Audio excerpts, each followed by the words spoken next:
एक साधा कॅमेरा सुद्धा माणसाच्या आयुष्यामध्ये कसा बदल घडवू शकतो, चला बघूया आजच्या व्हिडिओमध्ये. कॅमेरा कसा वापरायचा माहीत नसतानाही हौस म्हणून काढलेल्या पक्ष्याच्या फोटोच्या प्रेमात पडून एक सामान्य माणसापासून पक्षीमित्र बनण्याच्या प्रवासाला सुरुवात झाली. नमस्कार, मी अमित कारंडे, कोल्हापूरहून आहे. 2014 साली मी पॉइंट अँड शूट एक कॅमेरा घेतलेला. तो कसा वापरायचा होता याच्याबद्दल काहीही माहिती नव्हती. रँडमली मी फोटो काढत होतो. त्याच्यात मी एक स्मॉल किंगफिशर नावाच्या पक्ष्याचा फोटो काढला. त्या पक्ष्याचा फोटो मला इतका आवडला. त्यानंतर मी वेगवेगळ्या पक्ष्यांचे फोटो आणि त्यांच्याबद्दल माहिती गोळा करायला चालू केली आणि आज ताग्यात 480 पेक्षा जास्त पक्ष्यांचे मी फोटो काढले आणि बऱ्यापैकी माहिती मी गोळा केलेली आहे. पक्ष्यांबद्दल काही आश्चर्यचकित करणाऱ्या गोष्टी मला त्यांच्याकडून ऐकायला मिळाल्या. भारतात जवळपास 1400 पेक्षा जास्त पक्ष्यांची प्रजाती आहे. पक्ष्यांच्या बाबतीत खूप काही गोष्टी इंटरेस्टिंग आहेत. काही पक्षी 2-3 वर्ष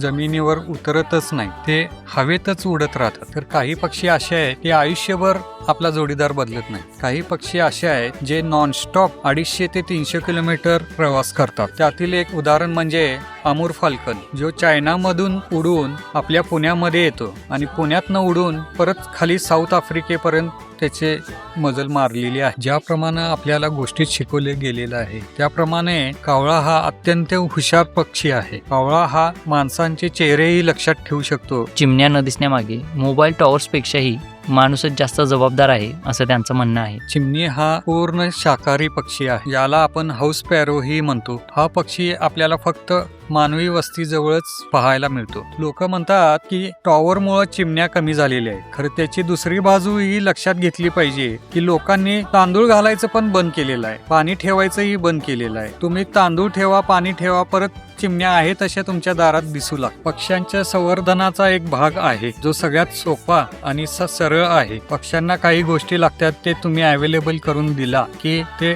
आपोआप तुमच्या आसपास फिरू लागतील, तुम्हाला ओळखू लागतील. पाण्याचे पॉट ठेवायचे जे उंचीला कमी असतील आणि 1-2-3 दिवसातनं तुम्हाला पाणी बदलता येईल. आपण अशी झाडं लावली पाहिजे की त्याला फुलं येतात आणि त्याच्यातला रस आरामात पक्षी पिऊ शकतात. त्यातले जे आरामात येणारी झाड आहे ते मिरची जास्वंद, 12 महिने फुल असतं त्याला आणि त्याच्यात रस भरपूर असतो. त्यामुळे जास्त वेळ पक्षी त्याच्यावर बसू शकतो. झाडांचा पाला व गवत लोकांनी जाळला नाही पाहिजे, कारण झाडाचा पाला साठून काय होते, त्यात किडे तयार होतात, फ्लाईज तयार होतात, जे पक्ष्यांना अतिशय आवडणाऱ्या गोष्टी आहेत.